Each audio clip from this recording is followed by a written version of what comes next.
नमस्कार प्रिय दर्शकों। आज के इस कार्यक्रम में हम चर्चा करने जा रहे हैं वृश्चिक राशि वाले जातकों के लिए मई का महीना क्या लेकर आ रहा है विशेष।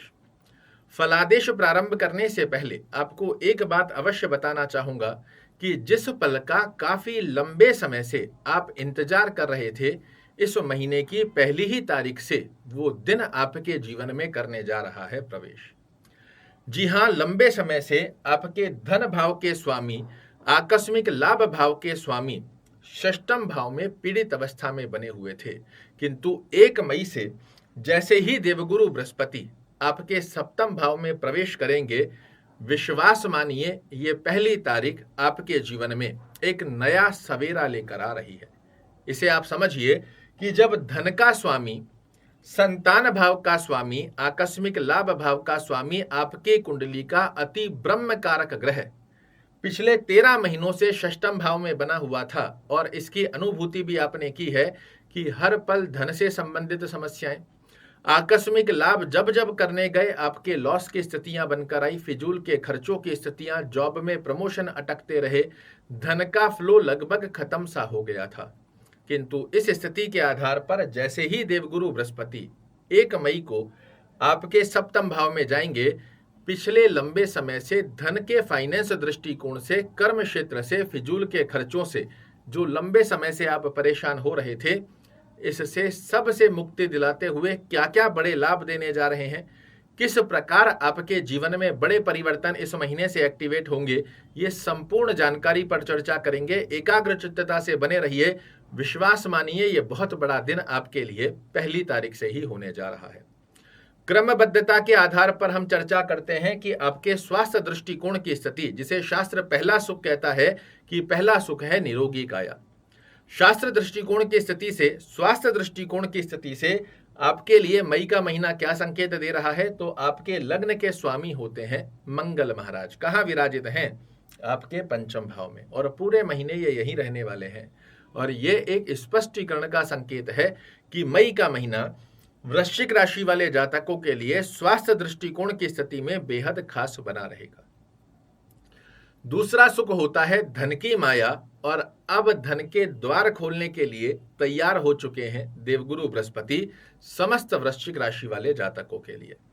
धन के स्वामी आ रहे हैं आपके सप्तम भाव में 1 मई को, जो आपको धन से संबंधित पिछले 13 महीनों में फाइनेंस दृष्टिकोण लगातार सता रहा था। अब देखिएगा किस प्रकार धन में वृद्धि करते हुए पाए जाएंगे देवगुरु बृहस्पति। अब देखिएगा किस प्रकार आपकी आय में वृद्धि करते हुए पाए जाएंगे देवगुरु बृहस्पति। अब आपकी सभी डिजायर्स को पूर्ण करने की बाध्यता लेने जा रहे हैं देवगुरु बृहस्पति। जो मानसिक तनाव लेकर दिन रात आप घूम रहे थे, लग्न पर दृष्टि देकर आपके व्यक्तित्व को ज्ञान रूपी योग में परिवर्तित करते हुए पाए जाएंगे देवगुरु बृहस्पति। और मेहनत के रिजल्ट दिलाने की बाध्यता भी देवगुरु बृहस्पति अपने हाथ में लेने जा रहे हैं। बात करें यदि कर्म दृष्टिकोण की स्थिति क्या संकेत दे रही है, तो आपके कर्म भाव के स्वामी होते हैं सूर्य महाराज। षष्टम भाव में बने हुए हैं कब तक? तो 14 मई तक।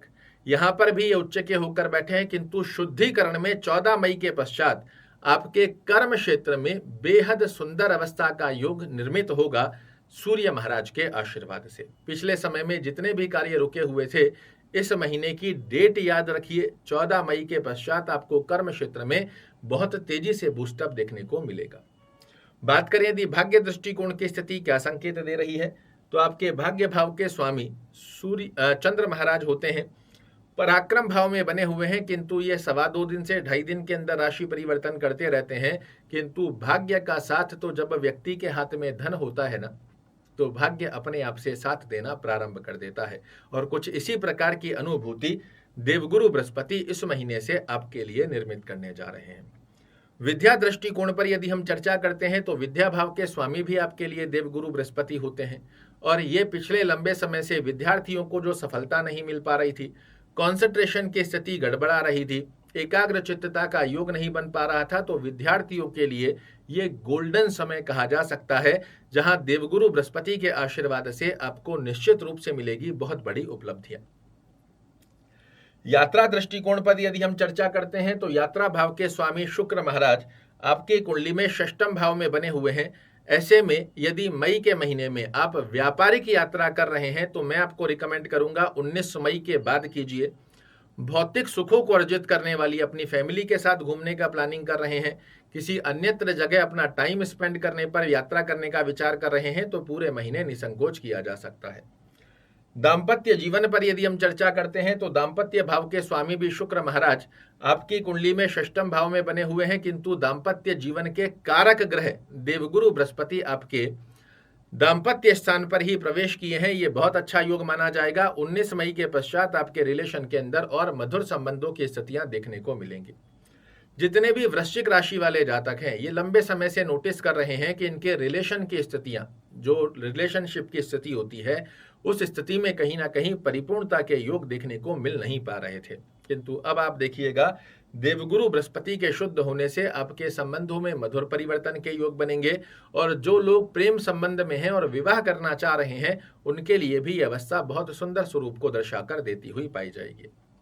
शुभ रंग की यदि हम चर्चा करते हैं तो पीला रंग, केसरिया रंग, लाल और ऑरेंज रंग का जितना ज्यादा इस महीने में आप खाने में, पहनने में, आसपास के वातावरण में प्रयोजन लाते हैं उतने श्रेष्ठ कारक लाभ आपके लिए निर्मित होते हुए पाए जाएंगे। शुभ अंक की यदि हम चर्चा करते हैं तो 1, 8 और 9 और 14 मई के पश्चात 5 नंबर का किसी भी प्रकार में, चाहे सिंगल डिजिट में चाहे टोटल के मूलांक में आप प्रयोजन लाते हो, इसमें ये नंबर आपके लिए लकी चार्म की तरह कार्य करते हुए पाए जाएंगे। कोई भी बड़ा कार्य करना इस महीने में यदि आप चाह रहे हो तो 14 मई के पश्चात रविवार के दिन किया जा सकता है। पूरे महीने में मंगलवार और गुरुवार का यदि चयन कर आप कोई भी बड़ा कार्य करते हो इसमें आपको सफलता मिलने की परसेंटेज बहुत अच्छे से एक्टिवेट होती हुई दिखाई देगी। ब्रह्म की के बारे में यदि हम चर्चा करते हैं तो स्वागत कीजिए देवगुरु बृहस्पति का। आपके जीवन में बहुत बड़े बदलाव लाने की इस महीने से बाध्यता लेने जा रहे हैं। नवग्रहों के अंदर सबसे बड़ी उपाधि लिए हुए देवगुरु बृहस्पति। ओम गुरुवे नमः का जाप करना, विष्णु सहस्त्र नाम का पाठ अगर करना संभवत ना भी रहे तो इसे सुनिए जरूर से, सुनने मात्र से बड़े अच्छे लाभ देखने को मिलेंगे। चलते फिरते ओम नमो भगवते वासुदेवाय नमः का जाप करना बहुत अच्छा है। 24 गायत्री मंत्र का जाप करना आपके लिए बहुत अच्छा रहेगा। सूर्य देव को जल अर्पित करना बड़े अच्छे लाभ देता है और नियमित रूप से एक हनुमान चालीसा का पाठ इस महीने कीजिए। 90 डिग्री तक के बड़े परिवर्तन लाने की स्थिति में देवगुरु बृहस्पति देंगे आपको अपने दोनों हाथों से आशीर्वाद।